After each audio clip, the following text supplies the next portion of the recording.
구약성경 12장 1절에서 7절 말씀 우리 교독하겠습니다. 제가 먼저 1절 말씀 봅니다. 너는 청년의 때에 너희 창조주를 기억하라. 곧 곤고한 날이 이르기 전에 나는 아무 낙이 없다고 할 해들이 가깝기 전에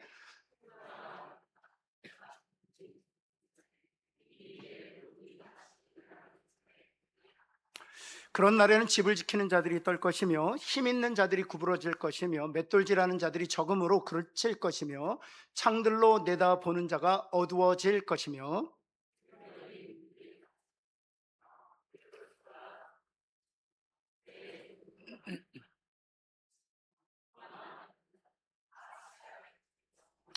또한 그런 자들은 높은 곳을 두려워할 것이며 길에서는 놀랄 것이며 살구나무가 꽃이 필 것이며 메뚜기도 짐이 될 것이며 정욕이 그치리니 이는 사람이 자기의 영원한 집으로 돌아가고 조문객들이 거리로 왕래하게 됨이니라.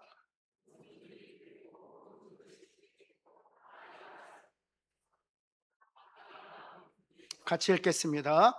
흙은 여전히 땅으로 돌아가고 영은 그것을 주신 하나님께로 돌아가기 전에 기억하라. 아멘. 후회 없는 인생의 비결이라는 제목으로 말씀 증거하도록 하겠습니다. 알프레드 노벨이라는 사람이 있었습니다. 그 사람은 사실 자기가 죽었다고 신문에 기사 한 줄이 뜬 거예요. 이 사람이 그 지역에서 유명한 사람들이었습니다. 또 예전 일이었기 때문에 유명한 사람들이 기사로, 뉴스로 나오게 된 것입니다. 자신은 죽지 않았는데 자신이 죽었다고 기사로 나오게 된 것입니다. 알고 보니까 자신의 형이 죽었는데 자신이 죽었다고 오해하고 신문사에서 그 기사를 송출하게 된 것이죠. 근데 그 기사를 보고 사실 이 사람이 받은 충격은 자신이 죽지 않았는데 죽었다는 부고 때문이 아니었습니다. 그 기사 제목 때문에 놀랐습니다. 그 사람이 죽었다는 소식을 신문사에서 송출하면서 제목을 이렇게 썼어요. 죽음의 상인이 죽었다. 이렇게 되어 있습니다. 죽음의 상인이 죽었다. 사실은 그 사람은 다이너마이트를 개발한 사람이었습니다.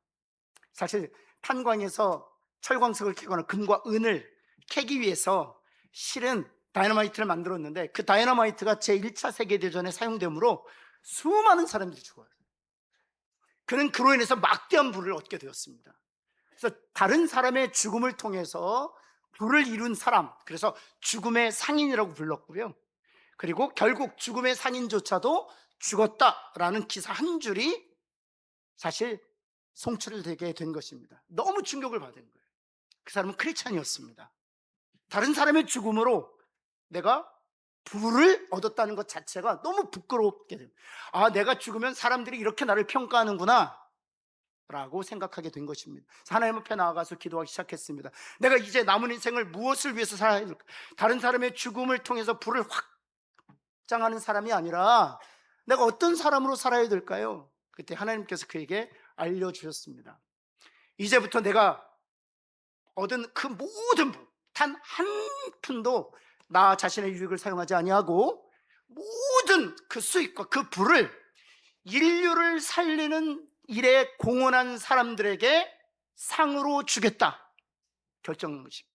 그리고 나서 제정된 상이 바로 노벨상입니다. 우리는 이 사람을 죽음의 상인으로 이제는 기억하고 있지 않습니다. 사람을 살리는 일에 공헌한 사람들에게 전 재산을 주어서 상하는, 그래서 인류 발전을 위해서 이바지하는 사람으로 기억하고 있는 것이죠. 여러분, 우리는 마지막 때 어떻게 기억되기를 원하십니까? 여러분 스스로 한번 오늘 이 지점에서 한번 생각해 보셨으면 좋겠어요. 나는 무엇을 위해서 그렇게 치열하게 살고 있는가? 한번 스스로에게 한번 질문해 보시겠어요? 왜 이렇게 열심히 사냐고? 왜 이렇게 아둥바둥 대면서 사냐고? 무엇을 위해서 그렇게 사냐고 스스로에게 한번 물어보시오. 그래서 하나님 앞에 설 때 언젠가 하나님께서 우리의 생명을 부르실 때가 있는데 그때 나는 무엇으로 기억되기를 원하느냐? 여러분 오늘 전도서 12장 1절에서 7절에는 모든 인생, 특별히 신자들에게 후회 없는 인생의 비결을 가르쳐주고 있어요. 세 가지 그 교훈을 우리에게 주심으로 이 교훈을 따라 살 때 마지막에 후회 없는 인생 살 수 있다, 꼭 하나님께서 먼저 우리에게 가르쳐주고 계시는 것이죠. 첫 번째, 오늘 본문을 통해서 우리에게 주시는 메시지는 이것입니다. 인생의 기회를 놓치지 않는 것입니다. 하나님께서 저와 여러분에게 기회를 주시는데 그 기회를 놓치지 않는 거예요. 한번 따라해봐요. 기회를 놓치지 말고 살자. 여러분, 우리에겐 수많은 기회가 주어졌어요. 그런데 지나고 보면 그 모든 기회들을 다 놓치고 살았습니다. 여러분, 전도서 10장 1절과 2절에서는 우리의 끝을 이렇게 설명하고 있습니다. 하나님께서 솔로몬을 통해서 모든 인생의 끝을 이렇게 설명하고 있죠. 곤고한 날이 이른다는 것입니다. 짱짱할 것 같죠? 곤고한 날이 이릅니다. 제 사택이 3층이거든요. 저는 이런 날이 올 줄 몰랐어요. 무릎이 아파요. 저는 제 아내가 그래요. 여보, 부산에서 가장 높은 곳이 우리 집인 것 같아. 집에 올라가면 숨이 차대요. 이런 날이 올 줄 몰랐다니까요. 여러분, 곤고한 날이 이른다는 것입니다. 여러분뿐만 아니라 12장 2절에서 무엇이라고 얘기합니까? 해와 빛과 달과 별들이 어두워진다는 것입니다. 그때가 반드시 온다는 것입니다. 그렇죠. 해와 빛과 달과 별들이 어두워질 때가 오죠. 항상 해는요, 빛은요, 달은 광명을 밝히고 있습니다. 근데 나에게 있어서 항상 여전히 비추어질 것 같은 그 해와 빛과 달이, 그리고 별이 어두워질 때가 반드시 온다는 것입니다. 이것이 바로 하나님께서 인생들에게 가르쳐 주시는 교훈이에요. 그렇다면 그 날이 이르기 전에 무엇을 하라는 것입니까? 1절 말씀 한번 볼까요? 우리 상반절만 한번 같이 한번 읽겠습니다. 맨 첫 줄만 같이 한번 읽습니다. 시작. 너는 청년의 때에 너의 창조주를 기억하라. 누구를 기억하라? 창조주를 기억하라는 것입니다. 언제? 청년의 때. 그러면 저 같은 사람들은, 저보다 또 연배가 높으신 분들은, 여러분 40대 50대는 청년의 때 다 지났잖아요. 그럼 이미 기회를 놓친 것입니까? 여기서 청년의 때란 사실 첫 번째 어떤 의미를 가지고 있냐? 나이가 아니라 기회를 말하는 겁니다. 나이가 아니라 기회를 말해요. 제가 20대 때 제가 다음 세대 유년부 교사였거든요. 그래서 같은 교회를 섬기시는 권사님들이 저를 늘 보면서 아유, 박 선생 젊어서 좋아, 멋있어. 제가 그때 청바지 입고 하얀 면티 입고 다녔거든요. 아이고, 청바지 입고 하얀 면티를 입어도 잘생겼어.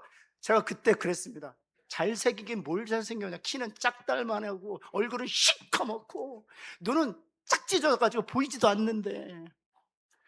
그런데 지금 20대를 보면은요, 싼 청바지에 흰 면티 입어도요 너무 이뻐요. 너무 괜찮아요. 너무 멋있어요. 근데 그 청년의 때가 영원할 줄 알았던 거예요. 그런데 지금에서 돌이켜보니까 그 시대가 가장 멋있었던 때였던 거예요. 무엇을 얘기하느냐? 나이를 말하는 게 아니에요. 기회를 말하는 것입니다. 지금 70, 80이 되었어도 여전히 기회가 있다는 것입니다. 곤고한 날이 이른다는 거예요. 해와 빛과 달과 별들이 어두워질 때가 있다는 것입니다. 더 이상 잡으려고 해도 잡을 수 없는, 기회조차 얻을 수 없는 때가 온다는 것입니다. 여러분, 두 번째, 또 청년의 때란 무엇을 사실 강조하고 있는 것이냐? 늦기 전에를 의미해요. 늦기 전에. 여러분, 늦기 전에 기회가 주어졌을 때 누구를 기억하라는 것입니까? 창조주 하나님을 기억하라는 것입니다. 근데 여기서 창조주라는 단어가 중요해요. 왜 구원자를 기억하라고 하지 않았을까요? 나의 왕 대신 하나님을 기억하라고 하지 않았을까요? 왜 창조주 하나님을 기억하라고 말씀하셨을까요? 두 가지 의미가 있습니다. 첫 번째는 내 인생의 주인이 내가 아니라 하나님이시다는 사실을 명심하라는 거예요. 나는 창조된 피조물이 지나지 않아요. 나는 만들어진 자예요. 나는 하나님에 의해서 조성된 자예요. 따라서 나를 지으신 하나님, 나를 창조하신 하나님, 나를 조성하신 하나님이 나를 만드셨기에 나의 주인이시다라는 사실을 명심하라는 거예요. 사랑하는 성도 여러분, 기회가 여전히 주어졌을 때 나를 만드신 메이커이신 하나님이 나의 주인이시라는 사실을 명심하고 사시기를 예수 그리스도의 이름으로 축원합니다. 두 번째는 왜 창조주 하나님을 기억하라고 말씀하셨느냐? 나를 만드셨기에 당연히 나에 대한 목적을 누가 알고 있는 거예요? 하나님만이 알고 있어요. 여러분, 우리가 만들어진 물건들을 보면 다 만든 목적이 있습니다. 마찬가지예요. 하나님께서 저와 여러분을 창조하시고 지으시고 만드셨기 때문에 여러분을 향한 하나님의 목적이 분명히 있어요. 그런데 우리는 인생을 어떤 방식으로 경영하고 있습니까? 내 목적대로, 내 뜻대로, 내 설계대로, 내 타임테이블대로 살아간다는 거예요. 그런데 나를 지으신 분이 있고 내 인생의 주인이시요, 내 인생의 목적을 가지고 계신 분이 하나님의 사실을 인정하면 하나님이 나를 향하여 가지고 계신 그 계획대로, 하나님께서 나의 인생을 향하신 타임테이블대로, 하나님께서 나를 지으실 때 설계하신 설계대로 내 인생을 맞추어 살 수 있다는 사실이죠. 여러분, 두 명의 애가 있는데요, 한 명의 애는 삼손입니다. 여러분, 삼손에게요 어마어마한 재능을 주셨습니다. 기회도 주셨어요. 그런데 그 어마어마한 재능, 그 엄청난 능력을 가지고 자기에게 주어진 기회에 향락과 쾌락으로 바꾸어 버립니다. 하나님이 삼손을 택하셨을 때에는 분명히 목적이 있었어요. 하나님이 삼손을 지으시고 조성하시고 만드셨을 때에는 분명한 계획이 있으셨어요. 그 설계도, 그 뜻, 그 목적, 그 계획을 향락과 쾌락으로 다 바꾸어 버렸어요. 단 한순간에. 근데 요셉은 어떻습니까? 요셉은요, 실은 구덩이에 던져지고 노예로 살고 타국에서 죄수가 되잖아요. 심지어는 기회조차도 없었던 것처럼 보여요. 아니, 주어진 기회조차도 다른 타인에 의해서 박탈된 것 같이 보여요. 그러나 요셉은 매 순간이 기회였단 말이에요. 왜냐하면 나를 만드신 하나님께서, 나의 인생의 목적을 계신 하나님께서 구덩이에 던져졌지만, 내가 노예로 살고 있지만, 비록 내가 타국에서 누명을 쓰고 죄수로 살고 있지만 가지고 계시다는 확신이 있었기 때문에 심지어 기회가 없는 곳에서도 하나님의 뜻을 이루는 매 순간을 기회로 삼는 자가 되었다는 사실이에요. 여러분, 제가 미국에 오래 있었잖아요. 미국 3대 버거가 있습니다. 2개는 한국에 들어와 있어요. 그 첫 번째는 부산에도 들어와 있습니다. 그 쉐이크 버거라고. 참, 그 버거 이름도 좀 신기하죠. 쉐이크 버거라고. 그 부산 서면에 있어서 5년 전에 제 부목사님한테 얘기 듣고 아내랑 같이 가서 먹었어요. 우와, 한 세트를 시키는데 25,000원이에요. 와, 제가 먹으면서 이럴 바에는 갈비탕 2그릇 먹고 말겠다. 너무 비싸, 너무 비싸. 그 뉴욕에서 시작된 버거거든요. 그리고 나서 제가 이제 서울에 이제 목사님을 뵐 기회가 있어서 코엑스에서 약속이 있었어요. 그런데 그곳에 반가운 버거집이 있는 거예요. Five Guys라는 버거가 있어요. 그게 이제 제가 살고 있었던 버지니아 알링턴에 시작된 버거거든요. 역시 비싸요. 제 아내는 버거를 싫어하기 때문에 한 세트만 시켰습니다. 와, 그것도 18,000원 줘야 돼요. 너무, 아니, 무슨 햄버거 안에 그렇게 비싸요. 그래서 제가 그다음부터는 돌아보지도 않습니다. 근데 마지막 버거를 제가 소개해드리고 싶은데, 인앤아웃이라는 버거가 있어요. 캘리포니아에서 시작된 것인데, 이 3개의 버거 중에 제일 맛있습니다. 한국에 들어왔으면 좋겠어요. 부산에 왔으면 좋겠어요. 너무 맛있어요. 제가 미국에 들어갈 때마다 그 짧은 일정이지만 3번에서 4번을 먹습니다. 너무 맛있어서. 가격도 착해요. 7,000원에서 8,000원밖에 안 해요. 그 3대 버거 중에 제일 싸죠. 그런데 이 버거는 그 집에 가보, 그 버거 그 프랜차이즈를 가보면 냉동고가 없어요.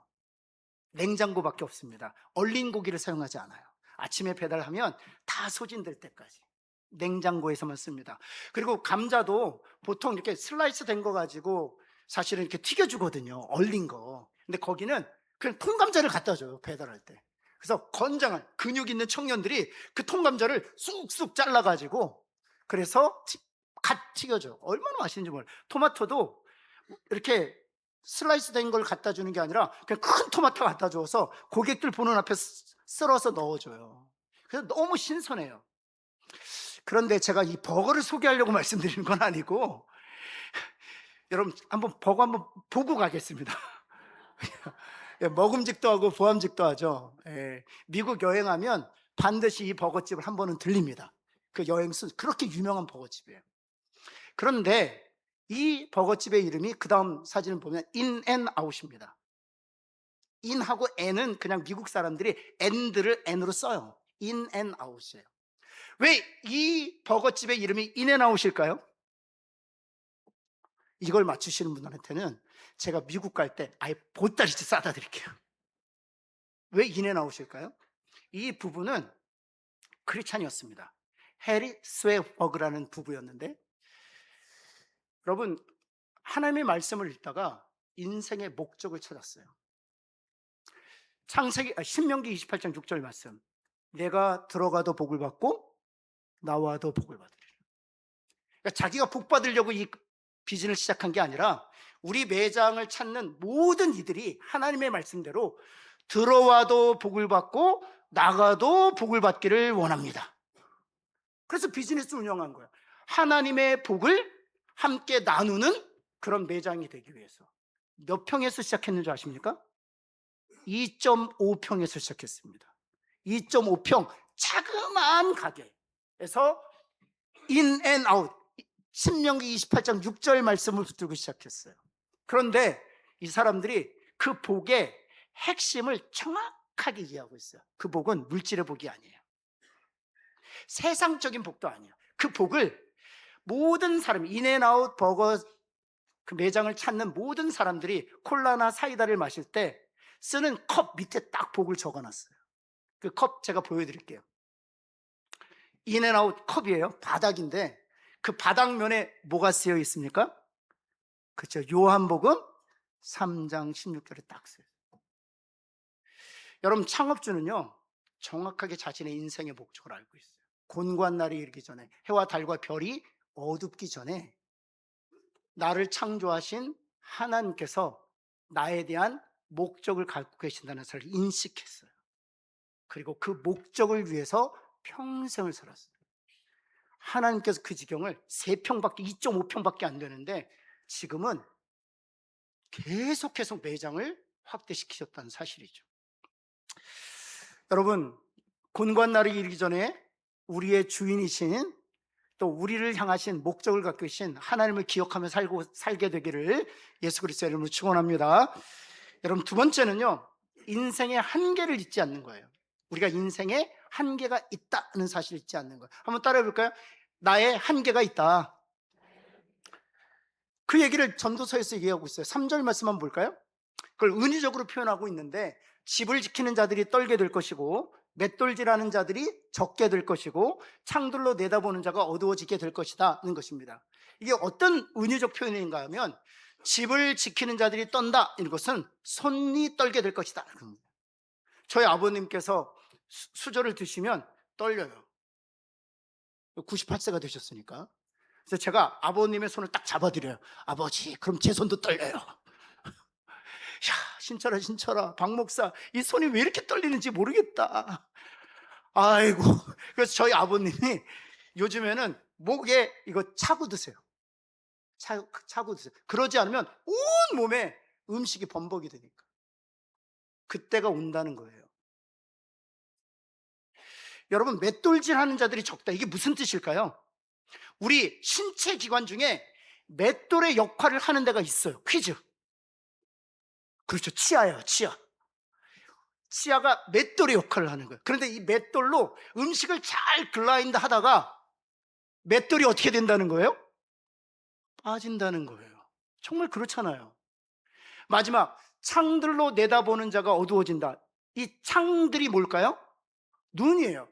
제가 40 초반 때 안수 집사님들이 45 넘어가고 계셨어요. 그런데 책을 볼 때마다 이러는 거예요. 45밖에 안 되는, 아우 집사님, 아우 이렇게 나이 들게 이게 뭐냐고 그랬더니 그 집사님 그러시더라고요. 저한테, 박 목사님 45세만 돼보세요. 45세가 되었을 때요, 앞에서 성경 봉독을 하는데 안 보여요. 저도 벗었어요. 다 그렇게 되는 거예요. 나이가 들면 손이 떨리고요. 그리고 나이가 들면 치아도 하나 둘씩 잃게 되는 것이고요. 나이가 들면 눈도 어두워지는 거예요. 그게 인생이라는 거예요. 그 다음 6절 말씀 볼까요? 여러분, 우리 인생의 목적이 무엇입니까? 하나님 없는 인생의 목적은 딱 하나로 정의할 수 있습니다. 은과 금을 얻기 위하여. 여러분, 어떤 다른 것으로 우리가 포장을 하죠. 실은 그 포장지 다 벗겨보면 인생의 목적은 딱 하나예요. 금과 은을 다른 사람보다 더 많이 얻기 위하여. 그래서 예수님께서 말씀하신 것입니다. 돈과 하나님을 겸하여 섬길 수 없다는 것입니다. 그런데 보세요. 우리가 그렇게 인생의 목적인 줄 알고 살았는데 하나님께서 솔로몬을 통해서 우리가 그렇게 추구했던 목적의 끝이 무엇인가를 보여주고 있어요. 은줄이 어떻게 된다고요? 풀린다는 거예요. 금그릇이 어떻게 된다고요? 반드시 깨진다는 거예요. 한번 따라 볼까? 반드시 깨진다. 반드시 깨지는 거예요. 그게 인생이라는 거예요. 그것이 목적인 줄 알고 평생 그렇게 치열하게 살았지만, 그것이 목적인 줄 알고 한 푼 더 모으기 위해서 그렇게 조바심을 내면서 전전긍긍하면서 열심히 살았지만 다 깨진다는 것입니다. 그 다음 뭐라고 되어 있습니까? 항아리가 샘 곁에서 깨진다. 은과 금을 저장해 두었던 그 항아리조차도 깨질 것이다 는 거예요. 그것이 인생이라는 거예요. 여러분, 성경에 보면 이런 일들이 종종 나타납니다. 바벨탑 한번 볼까요? 왜 바벨탑을 그렇게 높이 쌓은 것입니까? 이런 이유 때문에 바벨탑을 쌓은 것이죠. 창세기 11장 4절 말씀 볼까요? 자, 성읍과 탑을 건설해 그 탑 꼭대기를 어디에 닿게 하자? 하늘에 닿게 하자. 여러분, 하늘에 닿게 하는 이유는 하나님을 만나기 위함이었습니까? 아니요. 하늘에 닿게 하는 이유는 딱 하나 있습니다. 가장 높은 곳에 서서 자신의 이름을 드러내고 싶어서. 여러분, 우리는 성공하고 싶어하는 이유가 있습니다. 내가 어떤 사람인지 모든 사람들에게 증명해내고 싶은 거예요. 교회에서 직분을 받는 것도 역시 마찬가지입니다. 하나님의 영광을 위해서 하나님께서 나를 만드신 그 목적과 계획과 꿈을 이루어드리기 위해서가 아니라 나의 자신을 통해서 내가 어떤 존재인지를 모든 만인들에게 각인시키기 위함이거든요. 그것이 바로 바벨탑을 지은 목적이에요. 그런데 하나님께서 어찌하셨는지 아세요? 그 다음 구절 한번 볼까요? 7절 말씀 볼까요? 자, 우리가 내려가서 거기서 그들의 언어를 어찌하자? 와, 바벨탑을 지은 사람들은요, 이런 방식으로 자신들이 망하게 될 것이라고는 단 한 번도 상상해 보지 못했어요. 여러분, 오늘도 하나님께서 그런 방식으로 우리를 망하게 하시는 거 아세요? 나의 영광을 위해서 달려가는 사람, 하나님이 아닌 나의 명성을 위해서 평생을 사는 사람. 그래서 모든 사람들로 하여금 내가 어떤 존재인지를 증명하기를 원하는 사람들은 하나님이 바벨탑을 무너뜨리실 때 탑을 쌓았던 사람들이 전혀 예측하지 못했던 방식, 언어를 혼잡했던 방식으로 그들을 망하게 한 것처럼 우리가 전혀 상상치도 못하고 전혀 예측치도 못하고 전혀 우리 계산 안에 들어있지 않는 방식으로 우리를 망하게 하신다는 거예요. 무너뜨리신다는 거예요. 왜냐하면 우리의 한계를 알도록 하시기 위하여, 그래서 창조주 하나님을 바라보게 하시기 위하여, 그것이 우리에게 유익이 되기 때문인 거죠. 여러분, 어리석은 부자 이야기도 마찬가지 아닙니까? 어리석은 부자가 왜 어리석은 부자입니까? 부자인데 어리석다는 거예요. 주님께서 비유로 이렇게 말씀하시죠. 왜 부자인데 어리석으냐? 12장 19절. 부자가 다 어리석은 게 아니에요. 이 부자만 어리석은 거죠. 왜 어리석었냐? 여러 해 쓸 물건을 많이 쌓아두었으니 편안히 쉬고 먹고 마시고 즐거워하자. 아마 여러분 중에 은퇴가 다 완벽히 준비되는 분들이 계실 거예요. 그리고 모든 게 설계가 끝난 분들이 계실 거예요. 그래서 아니 목사님, 저는 45세에 은퇴하는 게 꿈이에요. 이 파이어족이라고 하는데 일찍 은퇴하시는 분들 계실 거예요. 바로 이 부자가 그런 인생의 목표를 가지고 살았어요. 여러 해 쓸 물건을 많이 쌓아두었으니 평안히 쉬고 먹고 마시고 즐거워하자. 이게 인생의 목표였어요. 여러분, 주님께서 딱 한 말씀 하셨습니다. 뭐라고 말씀하셨습니까? 20절 우리 한번 같이 한번 읽어볼까요? 노란색으로 하이라이트 한번 시작. 오늘 밤에 내 영혼을 도로 찾으니 그럼 넌 어쩔 거냐 하는 거예요. 전혀 예측지도 못하고 전혀 계산 밖에 있는 방식으로 우리의 목적을 무너뜨리신다는 거예요. 왜? 우리가 얼마나 제한적이고 얼마나 연약하고 얼마나 한계적인 존재인 것을 우리로 하여금 깨닫게 하심으로 그 한계를 초월하신 전능하신 하나님을 바라보도록 하게 하시기 위하여. 여러분, 우리 부산에 자랑이 있습니다. 부산에 자랑이 있는데 그 광안대교에서 불꽃놀이를 하는 게 자랑이죠. 저도 그 얘기를 듣고 제 아내가 이 불꽃놀이를 좋아해요. 그래서 제가 부목사님들한테 불꽃놀이 언제 하냐고, 나도 한번 가고 싶다고 그랬더니 부목사님들이 목사님 가시면 죽습니다 그러더라고요. 왜요? 그랬더니 들어가는 건 목사님 자유인데 못 나와요 그러더라고요. 여기까지 걸어오실 생각 있으면 들어가십시오. 그래서 한 번도 아예 생각도 안 해요. 생각도. 근데 제가 불꽃놀이 보면 준비할 때 보면 광안대교에 한 차선을 막아놓고요, 폭죽을 준비해 놓습니다. 수천만 원 쓰거든요. 폭죽이 얼마나 아름다운지 몰라요. 황홀해요. 근데 그뿐인 거 아세요? 지금 이 전도서 기자를 통해서 우리에게 가르쳐 주시는 것은, 왜 너는 그 한밤중에 잠시 화려하게 피는 왜 불꽃이 되려고 하느냐 하는 거예요. 그다음에 아무것도 남지 않아요. 쓰레기만 남을 뿐이에요. 연기만 자극할 뿐이에요. 잠시 아름다울 뿐이에요. 근데 모든 사람들이 사단에게 속아서 사단의 거짓말에 완전히 사로잡혀서 그 불꽃이 되려고 하는 거예요. 그리고 나서 그때 비로소 불꽃처럼 팍 터진 다음에 비로소 그 뒤에 아는 거예요. 허무하구나. 인생이 별것 아니구나. 그때 비로소 깨닫게 되는 거예요. 근데 지혜로운 지혜자가 여기에 있습니다. 다윗이 이런 고백을 합니다. 여러분, 시편 20편 7절 말씀 보면 한번 이건 같이 한번 읽어볼까요? 이것이 저와 여러분의 신앙 고백이 되셨으면 좋겠어요. 같이 한번 읽습니다. 시작. 어떤 사람들은 병거들과 말들을 신뢰합니다. 그러나 우리들은 오직 우리의 하나님만을, 그렇죠, 평생 말을 더 얻기 위해서 병거를 더 확보하게 인생의 목표인 줄 알고 달려가요. 열심히 치열하게 써. 다른 사람들보다 더 많은 말을 얻어야 되거든요. 더 많은 병거를 확보해야 내가 이 승부의 세계에서 이길 수 있거든요. 성공할 수 있거든요. 그런데 다윗은 그 말과 병거를 위해 살지 않는다는 거예요. 누구를 위해서 산다? 나를 지으시고 조성하시고 창조하신 하나님을 위해서 산다는 거죠. 그 결과를 한번 볼까요? 8절 말씀 보실까요? 같이 한번 읽겠습니다. 시작. 그들은 비틀거리며 엎드러지고 우리는 일어나. 그렇죠. 언제 비틀거리고 엎드러져요? 불꽃이 팍 터지고 난 다음에. 그 다음엔 아무것도 없는, 비틀거리고 엎드러지는 거예요. 그러나 우리들은 영원히 그리스도 안에서 똑바로 선다는 거예요. 그런 은혜를 누리며 사시기를 예수 그리스도 이름으로 축원합니다. 마지막 세 번째는요, 후회 없는 인생을 살기 위해서 인생의 목적을 붙들어야 된다는 것입니다. 여러분, 전도서 12장 7절을 통해서 하나님께서 우리에게 우리의 신자들의 마지막을 이렇게 설명해 주고 계세요. 한번 노란색으로 하이라이트 한번 같이 한번 읽겠습니다. 시작. 흙은 여전히 땅으로 돌아가고 영은 그것을 주신 하나님께로 돌아간다. 이것은 불신자의 끝을 말하는 게 아니에요. 이건 신자들의 끝을 말해요.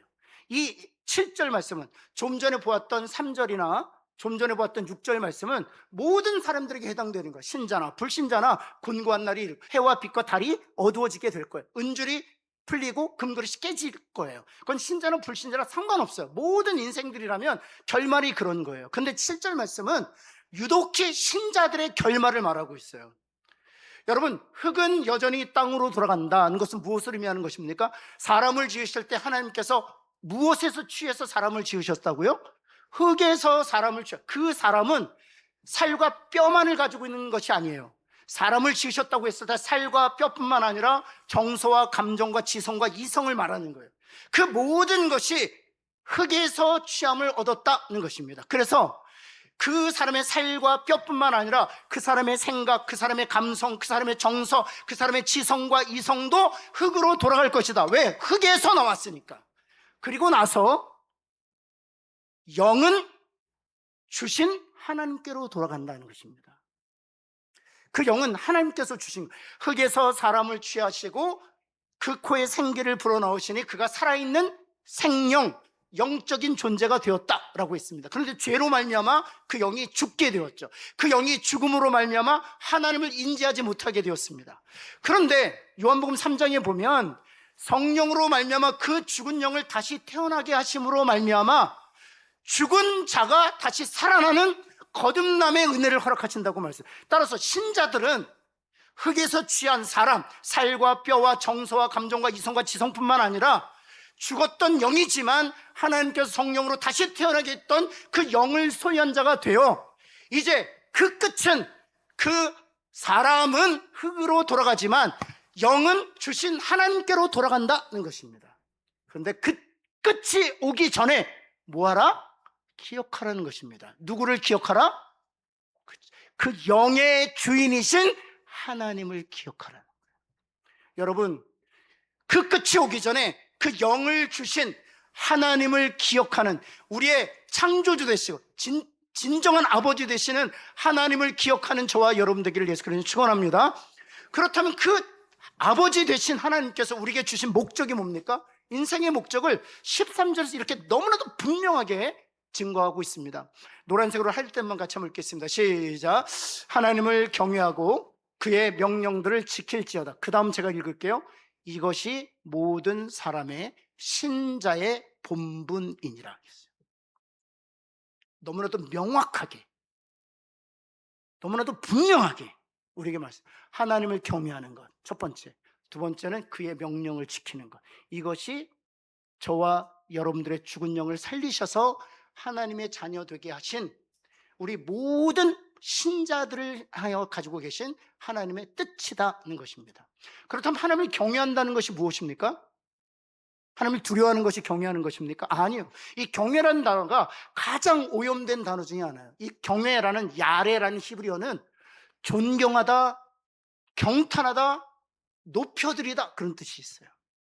하나님을 높여드리는 것, 그것이 바로 경외예요. 한번 따라해 볼까요? 경외하는 것이란 하나님을 높여드리는 것, 그것이 바로 경외하는 거예요. 두 번째는 무엇입니까? 하나님을 존경하고 경탄하기 때문에 그 하나님의 말씀을 순종하는 거예요. 그게 명령을 지키는 거예요. 여러분, 에서는 하나님을 경외했을까요? 경외하지 않았을까요? 하나님을 경외하지 않았어요. 하나님을 없이 여겼습니다. 하나님을 경탄하지 않았어요. 하나님을 높여드릴 생각이 없었어요. 하나님께서 분명히 장자의 약속을 주셨지만 장자의 약속보다 무엇이 더 에서에게는 소중했어요? 팥죽 한 그릇이 더 소중했어요. 팥죽 한 그릇에 하나님의 언약과 약속을 팔아버렸어요. 하나님을 경외하지 않았어요. 하나님을 높여드리는데 관심이 없었어요.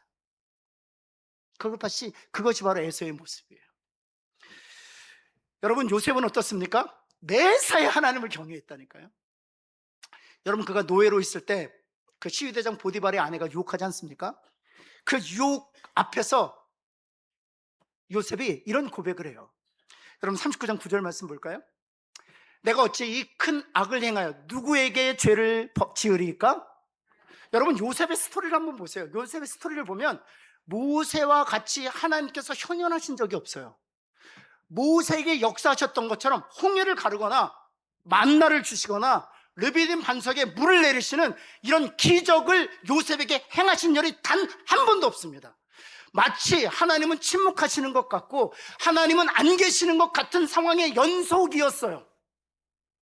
그럼에도 불구하고 요셉은 내가 하나님 앞에 서 있다는 코람데오 의식을 가지고 살았어. 이것이 바로 하나님을 높여드리는 거예요. 여러분, 그 시위대장 보디발의 아내가요, 얼마나 끈질긴지 몰라요. 한번 그 다음 10절 말씀 볼까요? 여인이 얼마나 자주 요청했어요? 날마다. 그런데 요셉이 듣지 않았어요. 그 다음 마지막 함께 있지도 않았습니다. 이것이 하나님을 경외하는 거예요. 여러분, 그러자 하나님께서 어떤 은혜를 주셨느냐? 29장 21절 말씀 볼까요? 한번 노란색으로 할릴 때만 같이 읽습니다. 시작. 여호와께서 요셉과 함께 하시고 그에게 인자를 더하사 은혜를 받게 하셨다. 왜요? 하나님을 경외하니까. 매사에 매 순간에 하나님을 경외하니까, 하나님의 이름을 높여드리니까, 그의 삶으로. 그래서 하나님께서 요셉을 축복하셨다는 것입니다. 제가 하나님을 경외하고 그 명령을 지키는 것 5가지만 여러분에게 짧게 좀 말씀드릴게요. 제가 사실 지키려고 노력하는 것 중에 하나, 다 지키지 못해요. 실패하기도 해요. 그래서 제가 갖고 있는 5개 좀 여러분에게 말씀드릴게요. 여러분이 이것이 하나님을 경외하는 그런 구체적인 실천 요강이 되셨으면 좋겠어요. 첫 번째, 같이 한번 읽을까요? 시작. 한번 따라해 봅시다. 제발 좋은 것 좀 드리자. 예, 옆에 있는 분에 제발 좋은 것 드리고 삽시다. 한번 할까요? 여러분, 부모님들에게 추석 선물 뭐 드리십니까? 추석 선물 뭐 드리십니까? 사과 드릴 때 옆집 아파트에서 선물해 준 그 사과 중에 좋은 거는 다 내가 먹고 상하고 멍든 건 누구 드리는 거예요? 다 부모님한테 보내는 거예요. 그러면서 내가 부모님 사랑한다고 고백해요. 이게 웃을 일이 아니에요. 이스라엘 사람들이 제물을 어떻게 드리는 줄 아세요? 그 제물은 하나님을 위한 제물도 아니었어요. 자신의 죄를 속하는 제물이었어요. 자신의 죄를 속하는 제물일진데 어떤 동물을 드리는 줄 아세요? 상품 가치가 없는 것 드렸어요.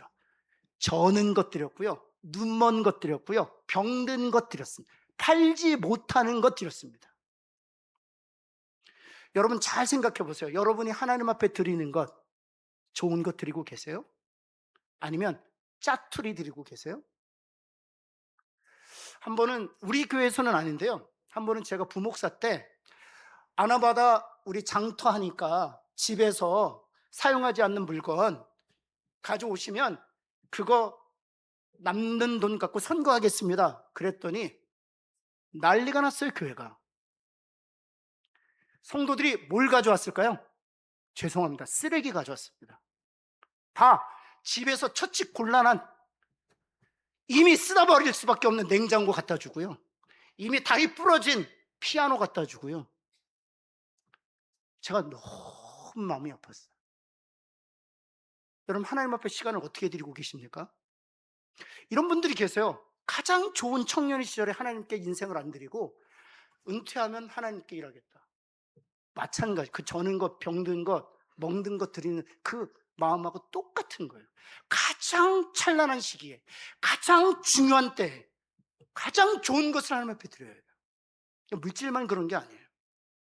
여러분, 2번째, 죄를 가볍게 여기지 않는 것. 이미 요셉에 통해서 말씀드렸습니다.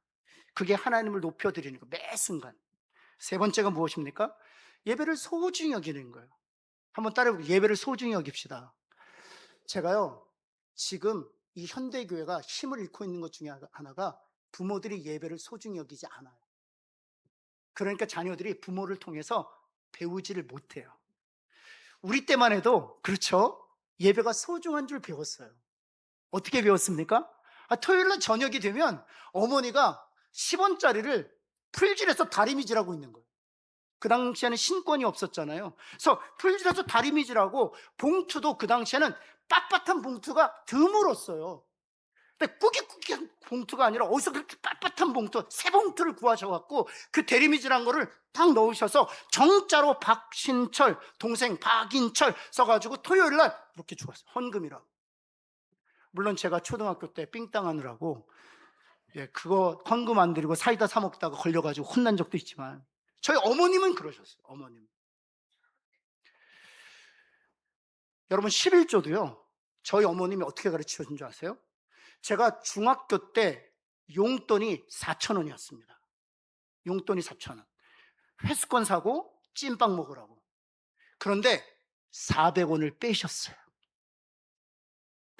4,000원 주면서 400원 왜 빼셨을까요? 11조라고. 제가 그때요, 강도 맞는 줄 알았어요. 그래서 제가 물었죠. 어머니, 4,000원 주셨는데 400원 왜 빼시냐고. 11조다.